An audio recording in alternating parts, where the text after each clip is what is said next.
My name is Bliss, and I'm an engineer at NEURALINK. And I'd like to introduce you to the first ever user of the NEURALINK device. And I think you're my only telekinetic friend that I have. Yeah, I think so. Not many more of those out there. You want to introduce yourself? Yeah, my name's Nolan Arbaugh. I'm 29 years old. About 8 years ago, I was in kind of a freak diving accident and dislocated my C4, C5. So I'm a complete quadriplegic. So I'm paralyzed from below the shoulders.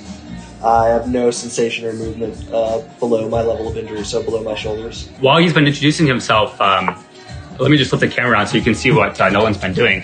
Yeah. Let me come over here. Do you want to explain a little bit what's going on here? Yeah, so I love playing chess, and so this is one of the things that y'all have enabled me to do, something that I wasn't able to really do much the last few years, especially not like this. I had to use like a mouse stick and stuff, but now it's all being done with my brain. If y'all can see the cursor moving around the screen, that's all me, y'all. It's pretty cool, huh?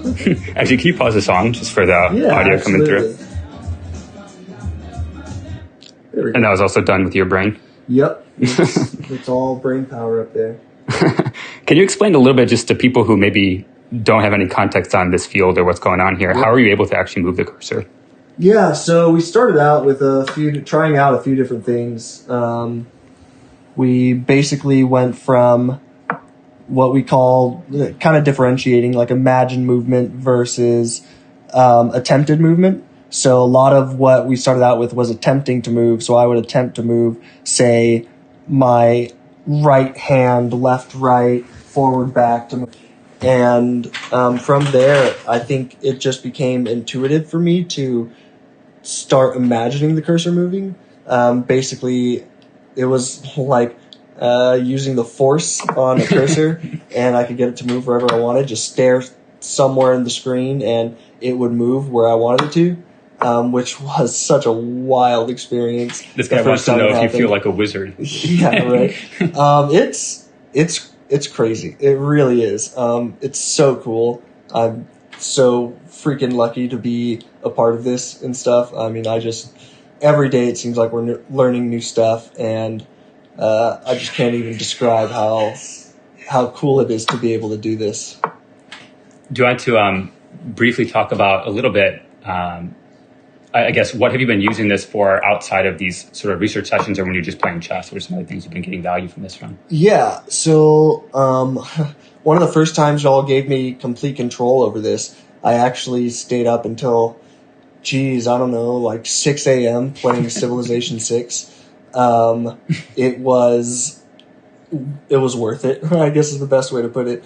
It was awesome. I had basically given up on playing that game just because of how, it's a big game, and the amount of time that it takes to sit in on it's just a lot, and I have to worry about a lot of things, getting pressure sores and things like that. So I just wasn't really able to play it as much as I wanted to, and y'all gave me the ability to do that again, and I played it for, like 8 hours that day. So I do that. I read sometimes. 6 p.m. to like 2 a.m. or something? It's like, it was a lot. I'm giving you all my bad habits, man. Yeah, I know, right?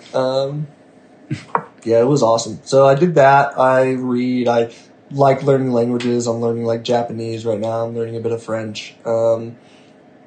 Maybe for the audience who isn't super familiar with assistive technology, why couldn't you play Civ before? What was tricky about that, or what was about the NEURALINK that made that possible for you?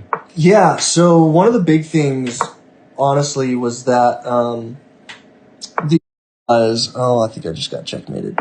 The only way I could play it was through pad, and that didn't allow me to play it online at all, so that kind of sucked to begin with. But Would you play that like at 2 a.m. before? Or what was the restriction? Oh, no, there was no way. There was no way for me to do that. Because when I'm sitting up playing on, say, like my iPad or something, I need complete help from, say, my like parents or something to do it. And I just didn't have that capability. to like keep them up all night.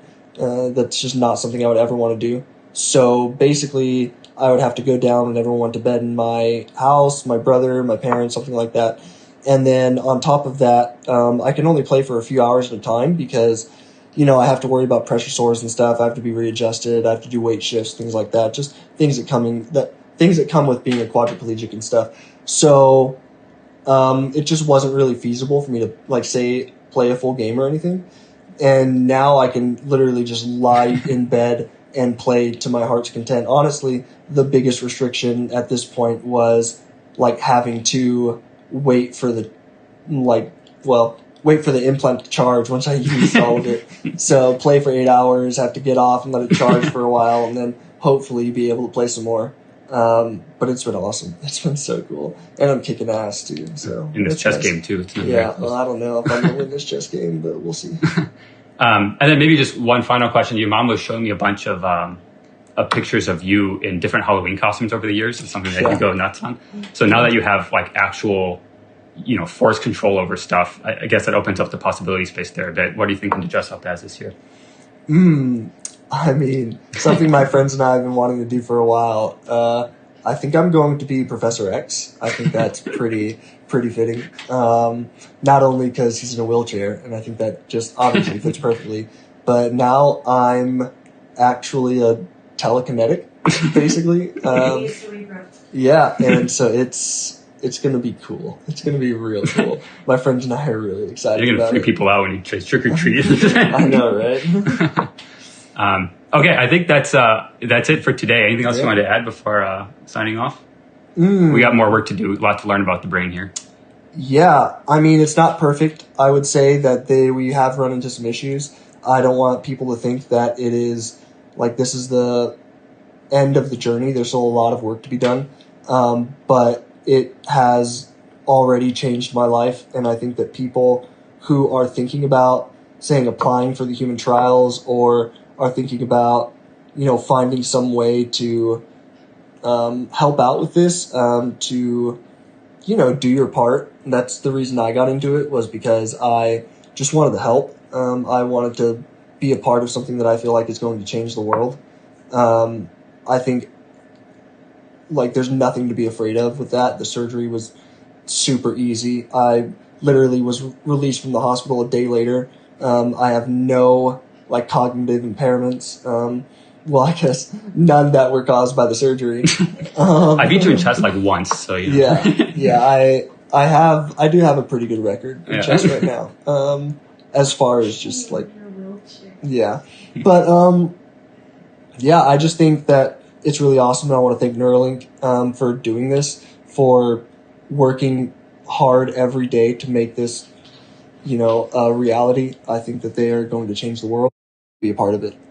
So thanks, guys, and I'm looking forward to releasing some of this on.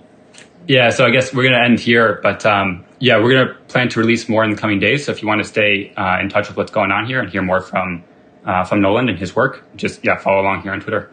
Thank you, everyone. Yeah. See y'all later. Bye.